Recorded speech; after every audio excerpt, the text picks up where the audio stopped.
Hey, Dave Tremblay, you just got a contract extension. That's the good news. Here's the bad news. Well, the bad news doesn't start actually yet. Miguel Tejada singles to right field. Nick Markakis comes in to score, and the Orioles lead 3-0. And that's when it all went terribly wrong, didn't it? Fourth inning, the bases are loaded. The 8-hitter, Jared Saltalamacchia, stings one up the middle, and it's now a 3-2 Oriole lead. Ramon Vasquez in the 9 slot for the Rangers. And on a 2-0 fastball from Daniel Cabrera, he makes it 5-3 Rangers, and they don't look back. In the 6th inning, it's Jared Saltalamacchia leading off, and he hammers this one to left center field. Corey Patterson will eventually run out of room, and it's a 6-3 Ranger lead. That's the end of it for Daniel Cabrera. 6 earned in 5 innings pitched, and he was the Oriole ace in this one. Marlon Byrd, pound cake. Grand slam to left. His 6th home run of the season. It's 10-3 Texas. Jared Saltalamacchia. He's up there batting righty this time against Brian Burston. All of a sudden he realizes, you know what, wait a minute, I'm left-handed and right-handed. I switch, but I got the lefty batting helmet. Little League style, he forgets what batting helmet to take up there. Now everybody's making fun of him. Well, make fun of this. Same at-bat, your 8-hitter brings in Nelson Cruz. It's 11-3 Rangers. Ramon Vasquez, a little bloop over the head of Miguel Tejada. David Murphy scores 21 singles for Texas. Frank Catalanato, he'll serve one the other way. He had 3 hits. Jared Saltalamacchia scores. And Tremblay says that'll do it for Burris, who allowed a skinny 8 earned runs in 2/3 of an inning. It's a rough week for the Orioles. They lost their legendary fan, Wild Bill Hagee, earlier. He passed away. Maybe it's better that old Wild Bill didn't have to see this. Ian Kinsler facing Rob Bell. That brings in Ramon Vasquez. Texas scored 9 in the 6th, and they're not done. Not even close. Bases loaded. Catalanato brings in David Murphy. It's 15-3. Every single Ranger run that was scored was earned. Kinsler singles. Here comes Saltalamacchia. It's 16-3. Bases loaded. Here's Travis Metcalf, just called up from AAA. He said it was amazing in capital letters. 2nd grand slam of the game for the Rangers. It's 20-3. End of the night for Bell. 7 earned in 1 1/3. Paul Shuey, the power of the mustache couldn't do nothing for Shuey. David Murphy had 5 hits. It's 21-3. Please make it stop. I'm getting beat unmerciful. Saltalamacchia, another home run. He had 7 RBI. It's 24-3. Texas scored 10 in the 8th, and they're still not done. Bases loaded again. Big Jason Botts. This isn't a single, it's a double. It brings in a couple more. 26-3. Said Saltalamacchia, this was ridiculous. Do you think so, doctor? The scoreboard in Camden Yards shows the carnage, and it's still not done. David Murphy, give him credit, he's still hustling. Beats out an infield hit. Marlon Byrd scores 27-3. After a Jared Saltalamacchia strikeout, Ramon Vasquez, make it stop. It's another home run. Vasquez has 7 RBI. Yeah, watch out for batted balls. I think so, especially when Texas is up. This is a team, by the way, that just faced Bedard and Santana in its last 2 games. They were ready to bust out. They score the most runs of anybody in 110 years. Any way you look at this line score, it just doesn't look like it could possibly be real or make sense. They scored 16 runs in the last 2 innings. Texas only scored in 4 different innings, and it added up to 30. They had 29 hits. Ian Kinsler had 3 of them. That's a perspective on a day at the ball yard nobody will ever forget. I don't know what happened. It was kind of a freak thing today in the first game. I mean, we had guys in the ball at the yard left and right, and base hits everywhere. I mean, it seemed like nothing could go wrong. Everything just fell into place for us. Tonight, there's some balls thrown across the plate, and we centered them and put them in play, and everybody was a part of it. It was a total team effort. Well, Hershiser, the Arizona ace, looking to add to his total against the visiting Brewers and take another look. 42 consecutive, so he's 17 away from the record. First batter of the game, Gabe Gross, singles up the middle. So we've got a man on immediately, and that man's going to go into scoring position by stealing second, and that's going to bring up Webb's former Arizona teammate, Craig Counsell. He grounds out, so we got a man on third with 1 out, so we're a third of the way to 43, and Gross is the first player to reach third with less than 2 outs during this streak, and Bob Melvin says, you know, we're going to bring the infield in because we're going to try and preserve the streak. Well, Prince Fielder, 5 for 7, career against Webb, lines the single to left field, 97th RBI, tied for second in the NFL. the NL, excuse me, 42 innings. That's where the streak ends, and Webb gets to tip his cap. Jeff Suppan allowed 26 earned in his last 42. The 06 NLCS MVP, outpitched by the 06 NL Cy Young Award winner. 3-2 lead right there as Stephen Drew scores, and that's your final. And Webb picks up his 14th win, but the streak comes to an end, and Orel Hershiser can breathe a little easier. But Orel. Paul Bird's 7-2 in his career against Detroit. Justin Verlander 6-2 at home this season. Something's got to give, and for Detroit, it unfortunately was Verlander. He got knocked around a little bit. Indians down 3-1, 1 on, 2 out, as Drupal Cabrera brings a run in. Casey Blake, a couple batters later, he had 2 knocks, another run scores, and then it's Grady Sizemore. You know who loves Grady, Neil? The ladies? That's correct. Another run scores. Next batter, Verlander uncorks the wild pitch, and Casey Blake comes in. Indians go up 5-3. They score 4 runs in the 4th with 2 outs. That'll kill you every time. Bottom 7, Indians up 8-6. Runners on the corner. Rafael Betancourt gives Carlos Guillen the gas face. Indians out of a jam. But bottom 9, Detroit has scored 2 to get back in it. Ivan Rodriguez is up, and he represents the tying run. And Joe Borowski strikes out Pudge for the 3rd time in the game. Indians take a 1.5 lead in the Central. The Garrett Andersons looking to sweep Joe Torre's Yankees in Anaheim. You know, the Angels, the only team with a winning record against Torre, who's been the Yankees skipper since 1996, and he's tied for 2nd on the Yankees all-time managerial wins list with Casey Stengel at 1,149. He's got 4 championships, 6 AL pennants, and 11 consecutive playoff appearances. That number in jeopardy. Bottom 4, runners on the corners. Angels down a run. Howie Kendrick, 5-4-3 double play. Andy Pettit, 7 innings, 5 hits, and earned run, 6 Ks. Top 7 game tied. Runner on the corner for Melky Cabrera. Base hit. Jorge Posada scores. John Lackey's 15 wins, tied for the most in the majors this season, but he goes 7 innings, 10 hits, 4 runs. Upstairs, bro, Bobby Abreu chases Lackey in the 8th. And Joe Torre, 1150. Joe McCarthy, of course, your record at 1460. Seems like Seattle never loses. They won 11 of 14. Miguel Batista on the mound. Minnesota, their homestand has been miserable. First 5 games of the homestand, they scored a grand total of 9 runs. But here, Michael Kadire busts loose for a grand slam. Minnesota had 7 in the first alone. Weird moment in the 8th. It's 8-2. M's are down. Jose Guillen deep to right. Jason Tyner, check it out. He runs into the wall. Here comes another baseball. Where'd that come from? Well, Tyner's line of sight, he's pointing over the game ball and the not the game ball, trying to tell, well, what we got there? Kadire correctly picks up the right ball. Adrian Beltre, those scores. I guess batting practice or something? What, you leave an extra one out there? I don't know. Anyway, it's just one of those odd things that you see in baseball that you normally don't see. Range ball. Later in the inning, there you go. Pat Neshek gets Ben Broussard to fly out to end the inning, and Twins hang on to win it 8-4. So the situation as it relates to the wild card and the West, the Angels are able to pick up a game on the Mariners, which has been tough to do of late, and the Wednesday. But Carlos Beltran's been swinging a hot bat, 5 homers his last 7 games. Bases loaded for Beltran up there, and Jake Peavy strikes him out. He had 11 Ks, looking for his 10th straight road decision. And the positive, and he would get it thanks in part to Khalil Green's bat. 3 hits, 3 RBIs. This knock gives the Pods a 6-2 lead. We move down to the bottom of the 9th. Trevor Hoffman on 7 of 4. And Carlos Beltran with a runner in scoring position. You know you're going to play deep in the outfield, and this ball is placed perfectly. David Wright would score. Hoffman perhaps running into a bit of trouble as he did on Tuesday. As we flash back to that, it was one of those inexplicable Hoffman outings when he just doesn't seem to have anything and gets rocked. Gave up 4 hits in the 9th. Luis Castillo capped it off, ended the game with a single, and the Mets came roaring back to win 7-6. No such difficulty for Hoffman in this one as we come back to Wednesday. Carlos Delgado represents the tying run at the dish, but he had a rough night, went 0 for 5 here and lost his bat, nearly takes out Hoffman. There's a reason the man has 514 career saves, the all-time saves leader. He gets one there, his 32nd. The Pods win. Tied with the Padres for the NL wildcard lead, hosting Los Angeles. J.D. Durbin going to go for the aforementioned Hamels, but he's not Hamels-esque, at least not in the top of the 4th. Dodgers up 1. Jeff Kent and Aaron Rowan runs to his right, can't make the catch, and well, the next batter, Andre Ethier, would hit a 2-run homer.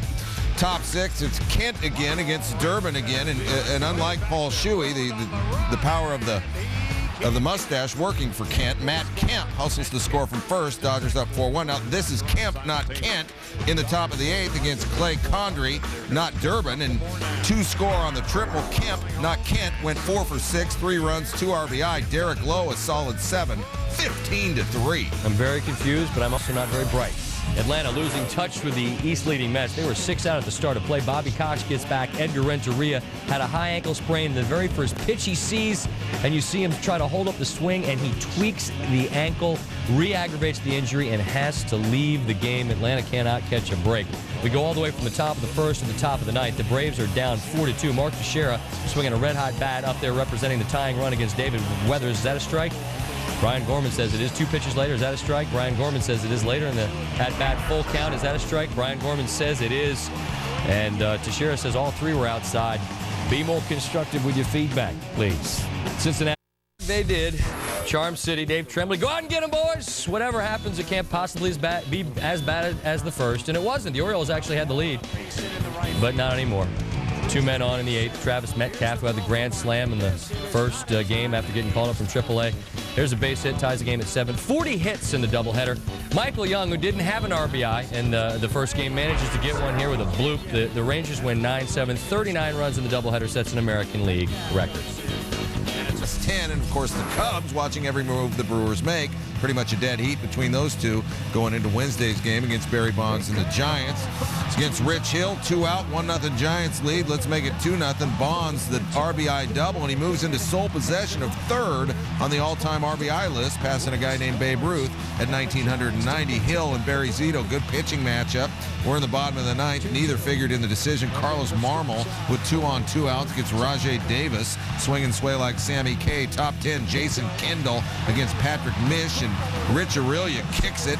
Felix P.A. scores it, an unearned run. The Giants go on to win 4-2. Cubs win it 4-2, excuse me. Giants hitters couldn't get it done. Let's put the NL Central to bed. St. Louis 2 under 500, only 3 out of the lead in the Central. Albert Pujols has homered in 4 straight games. He's done that 7 times in his career, and when he steps in the bottom of the first, it's business time. That's 5 in a row, career high. He's got 30 home runs. Seems to be a little hitch in the giddy-up. He's a little gimpy around the bases. He would be all right, stay in the ball game. Jim Edmonds on the stroll as well. That distinctive sort of follow-through onto his back foot. That's out. St. Louis goes up 6-4. They would win by the same score, only a game under 500. So we take inventory of this back-and-forth Central. Milwaukee drops a game behind Chicago. St. 8.5 games. That's the difference between where Boston and Tampa Bay are in the AL East. Edwin Jackson's ERA after this start, 136 in his last 5 starts. Dustin Pedroia's elbow, sore.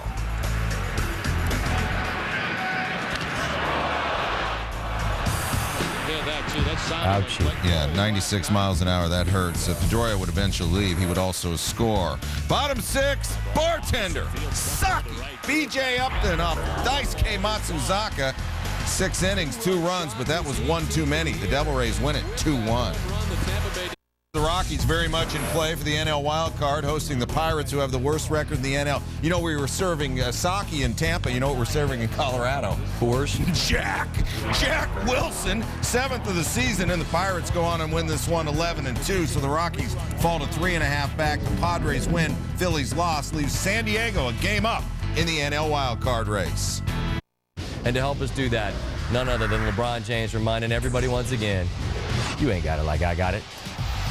One more look at this one. Soaring through the air. Wearing number 6 is LeBron. He's got the hops, the bounce, and 11 points in the U.S. rap.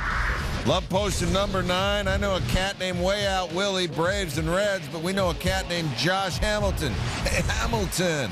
Reds win 4-2. Hamilton homered in this game also. Thanks for pointing that out. Hanley Ramirez batting average .333. Would have been higher if not for a nice grab here from Ryan Ludwig. Cardinals win this one 6-4. Keep you geek for Beckham. Let's go Red Bulls. DC United at 7. And Jaime Moreno breaks the MLS goal-scoring record. Nothing vanilla there. 109th career goal in DC United won. One more look. The United States, Venezuela, tic-tac-toe. Carmelo, LeBron, Kobe. 43-point win over Venezuela. Those three right there, I think no one in the world has that threesome quite equal. More soccer at number 5. It's Bosnia and Croatia. Break out your risk board. Dario Serna with the house it in the 5-3 win. Well, the little Sparkies from Venezuela, a little better than their basketball team did. They're taking on Mexico here, and Ronnie Mejias from short left center. Venezuela wins 11-1. They move on to the international semis. At number 3, Dodgers, Phillies. Shea Hillenbrand hits it where Jimmy Rollins can get it, and that's a mistake. The bigger mistake, though, was the Phillies pitching. They were beaten 15-3. I enjoy watching Lance Berkman swing the bat because he swings as hard as he possibly can. Looks like he's got extra bases, but Nook Logan goes up, towels Hill. That is a fantastic grab. Nats have been playing spirited baseball of late, but they Competition in the AL Central. Who'll be standing at the end? Tough spot. Joel Zamaya's got himself in. Bases loaded. 10th inning, scoreless tie. Kenny Lofton. Pinch hit. 2 out. Knock. Lofton. Ramon Santiago knocked it down. Couldn't get the force. Josh Barfield, who was pinch running for Victor Martinez, who doubled off Zumaya, scores. And then Chris Gomez, your next batter, he chases Zumaya, and the Indians get 2 more, and they lead 3-0.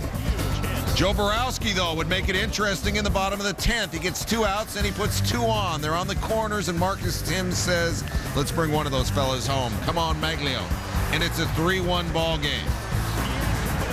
They're biting nails, Leland and Wedge. Next batter, Ivan Rodriguez. He had a big spot Wednesday night in the final frame.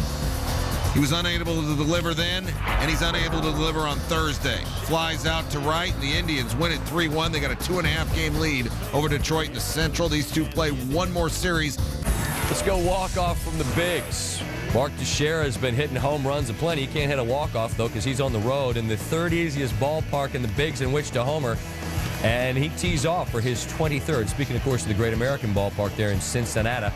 Braves down 5-2. Top 5, 2 runners on, same score. Chipper Jones pounds 1 out.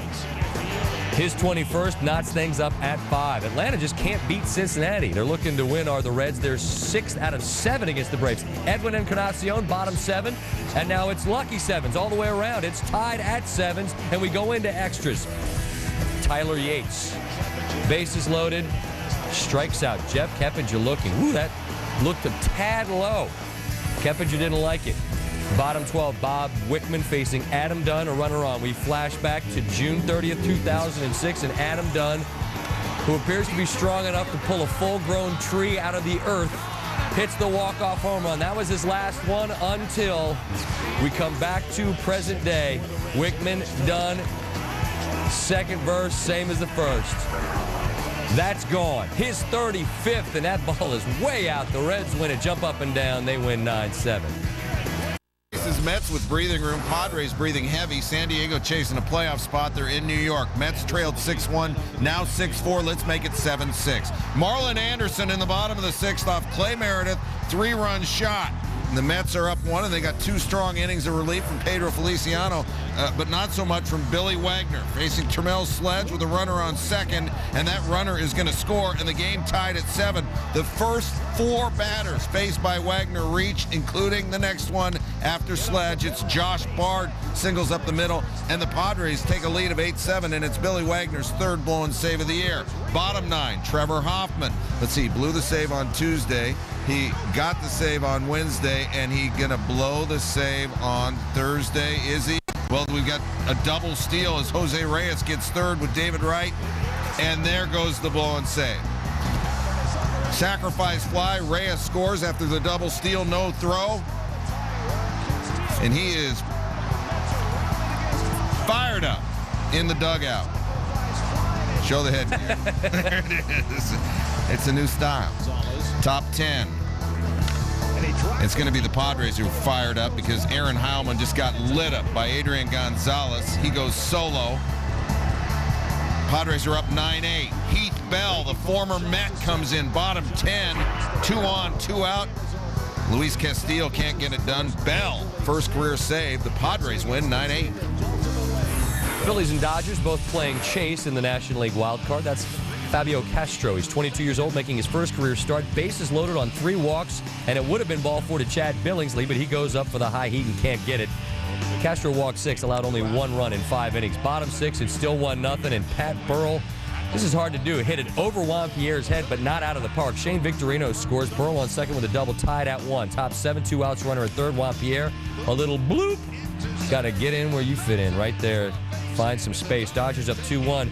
Tom Gordon in the 8th inning did not record an out. 2 outs with runners on second and third. And here comes Ramon Martinez with a single. Grady Little said a week ago we looked like a dead team. Now it looks like a different team. Dodgers win 5-2. Feels good against the Yankees, not so much against the Blue Jays. Dropped 13 of 19 against Toronto, but they've got Vlad Guerrero. What's colder than cold? Ice cold. Vlad out there to that land and lost. Always expect to see like a slee stack or something come out of that rock formation.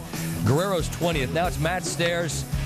It's been said many times, a professional hitter. This guy's still got a very dangerous bat, and he brings in Reed Johnson and Lyle Overbay. It's now 4-3, and Vlad Guerrero. I love to watch this guy play baseball. He does it again. He'll swing at anything. He hits his second of the game. It's now a 5-4 Blue Jay lead, but Jeremy Accardo comes on to get his 25th save right there. Gets Ryan Buddy swinging. That's it. That's all. The Blue Jays do it again. They beat the Angels. All right, you can do the math. The Mariners chasing the Angels. They were 2 back when the day began at the 30-something Rangers place. Bottom 4, Rangers up 1, 2 out. Jared Saltalamacchia, 7 RBI in that 30-run game. He homers off Jeff Weber, his 5th of the season. The Rangers up 3-1, but you know that getting in at 4 a.m. caught up to him in the 6th. Game tied after they got 2 on Cameron Lowe, and Ichiro then doubles off Lowe and scores 3. The Mariners take a 6-3 lead. Lowe gone, and the good vibe continues. Jose Vidro, your next batter, digs off Mike Wood, Goodwood. The Mariners 7 runs in the 6th against a tired Texas club. They win at 9-4 and gain ground on the Angels. Day after giving up 39 runs in a doubleheader, Dave Tremblay and the Orioles had a, oh boy, can I pitch? The Orioles fans offering their help. They had a meeting, a team meeting, to discuss pride, and you see that it's a 1-0 game. Steve Trax was pitching a beauty, but that pitch right there, a wild pitch hurt. Nick Punto advances to third. Jamie Walker in for the Orioles, and Joe Mauer hits a slow roller, which allows Punto to score, and the game is tied at 1. So it's 1-1 in the 8th after the debacle that the Orioles endured on Wednesday. But here, speaking of debacle, 3 Oriole errors led to 3 unearned runs, and that is ultimately the margin of defeat for the O's as the Twins win 5-2. NL Central leading Cubs, and the man who Buster Olney earlier called their barometer to the mound, that would be Carlos Zambrano. And it was stormy weather, bottom 4. He walks Ray Durham to lead off the inning. 2 batters later, he walks Omar Vizquel. And the next batter's Matt Cain, the pitcher, and he walks him. Said Lou Piniella, you can't walk 3 people and walk the pitcher. You're going to get yourself into trouble. After an infield fly to get the second out, here comes trouble. Dave Roberts, a bloop, brings in Rich Aurilia and Omar Vizquel. Giants lead 2-0, and Zambrano is unhappy, and he has only his lack of command to blame. That'd be plenty for Matt Cain. Had an interesting year. Started off great, hit a rough stretch, and he was super in this one. One of the 4 strikeout victims was Darrell Ward right there. And then here, Cain hits a home run. He said afterwards, he kind of just threw it into my bat, and I got lucky. He matches Zambrano's home run total. He looks like, that guy just did that to me? Yeah, Carlos, he did. Cain and the Giants win 4-1. Well, the Cardinals have the rings, and as you heard earlier on this show, Buster Olney's endorsement, St. Louis hosting the Marlins. Albert Pujols, home run in 5 straight games. Bottom 1, 8 miles high. And when you touch down, Hanley Ramirez's glove is where you'll be found. Pujols 0 for 3, streak ends at 5 games. Top 3, bases loaded. Is that necessary? Yeah, it is. All right, bro. Josh Willingham off Anthony Reyes. He had 2 homers, 6 RBI. Florida whoops him. 11. You sing all you want, brother. You sing all you want. 3. Brewers don't play. They pick up half a game on the NL Central leading Cubs, while the Cardinals, despite being blown out, we just showed you 3 games back. Now starting Friday, Cubs are in Arizona, Brewers are in San Francisco, and the Cardinals play host to the Braves. Say will get us off to a flying start again for the 2nd day in a row. You can try this in the rec league or something, but I mean, goodness gracious, this is the FIBA Americas tournament. LeBron to off the window. Love potion number 9, Braves Reds. When you think of a glove man named Jones for the Braves, you think Andrew. Don't sleep on Chipper. Yeah, well, you're going to tell Andrew Jones he's not going to get his 10th straight gold glove? Because I'm not. Norris Hopper thinks he's got a base hit. No. That's where Andrew lives. What a catch. Let's go to the Barclays. PGA event, at number 7, two-time Hawaiian Open champion and former U.S. Open champion. Oh, you're going to throw that in, are you? Corey Pavin with the Eagle. We'll just put this U.S. Open trophy over with our Hawaiian Open trophies. It's Adrian Gonzalez in the gap. Milton Bradley is on his giddy-up, and he is waved home. Great relay and a great block of the plate. Sandy Alomar Jr., that is textbook. Bradley out at the dish. The Mets, though, would lose in 10. At number 5, preseason NFL Jags Packers. Byron Leftwich over the middle. Reggie Williams wish he'd looked elsewhere. Desmond Bishop lights him up. Jags win 4-3. Cisania takes that one to right field. That is way back. That is gone. A game-winning home run. Curacao wins it. Extra innings. Bottom of the 7th.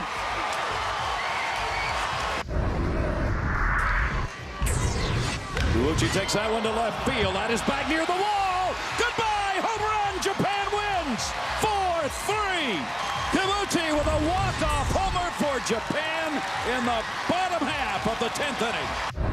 Walk off, and then at number 1, Zach Johnson just walk away from this on 15 and say, did you see what I just did? The way I read the slope, and then it gained speed, and then it fell in for the birdie. Just like I knew it would happen. He shot a 68 in the first round.